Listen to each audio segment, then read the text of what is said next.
I think everyone who knew Jim really felt that he was a very authentic person and somebody that you could really confide in. He was going to give you an honest answer. He was very ambitious, very courageous, especially during his battle with cancer. And he was just an all-around good person. I feel like he made people felt heard, like he had time for you. He wanted to hear what you had to say. And just a very positive person too. That was definitely one of his best qualities, is that he was really good at finding the silver lining in things. And he certainly did that through his battle with cancer.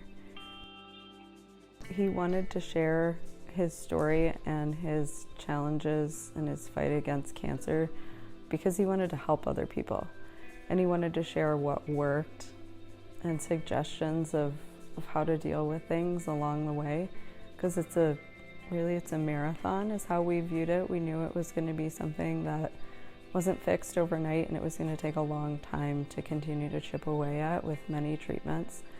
And so I think really sharing his story, sharing the endurance, the stamina, the positivity of going through it all. He always said if that could help one person that was also facing a similar challenge, then he was willing to be very public about his battle with cancer. So I always really admired that, because it wasn't always easy to share. It takes a lot of courage, and you're putting yourself out there. There's some vulnerability to it. But again, it speaks to the type of person that Jim was. It also takes a lot of energy. You're already going through cancer treatments and you're exhausted and you're wiped out. And there he was, willing to put himself out there to help others. Really, his close-knit group of friends came together and they said, we want to do something.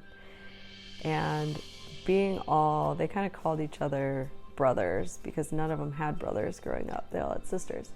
And so they named themselves the Lemon Brothers, and they started the Lemon Brothers Initiative through the University Carbone Cancer Center, specifically linked to the Innovation Fund, which is really funding cutting-edge technology and being able to recruit the best of the best and have the best materials here for really advancing research.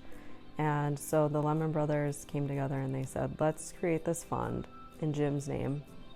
And Jim was all on board for it. And, they started talking about ways of, where do we want the money to go?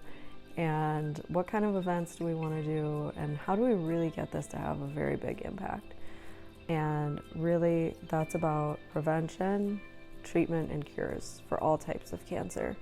And Jim was very specific about that. He didn't want it to just go to pancreatic, even though that was the road and the journey that we went through with Jim's type of cancer. He wanted to help all types of people facing all types of cancer. And so that's where all of the funds raised for the Lemon Brothers Foundation will go.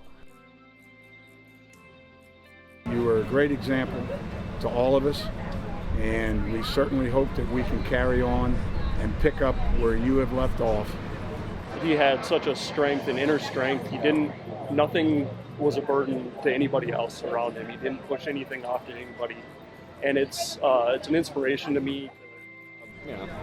We all have pieces of furniture that Jim put together and dovetailed everything real fancy. So he just taught himself how to do that and thought, I want to get good at this. And so he became great at it. And that's a pretty good example of why he was a different kind of guy. He just wanted to focus on other people. He just raised up everybody who was around him.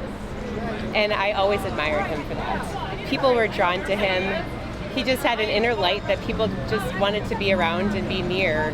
My favorite part was watching Jim become a father and a husband. And there's so many things that Max does that very similar to what Jimmy did as a little boy as well.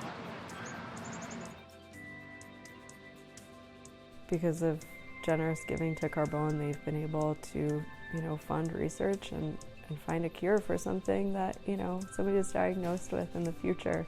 And they won't have to go through what Jim went through. And that's really a purpose that I take away from all of this, because it's really difficult to lose somebody like Jim at such an early age. And to think what's the purpose of it all? And really that's what I'm driven by, is that the purpose is to ensure that we can help the next family so that they have more time, even if that's a couple years, and then eventually, hearing that more and more types of cancer are cured. That's really the purpose, and that's what drives me.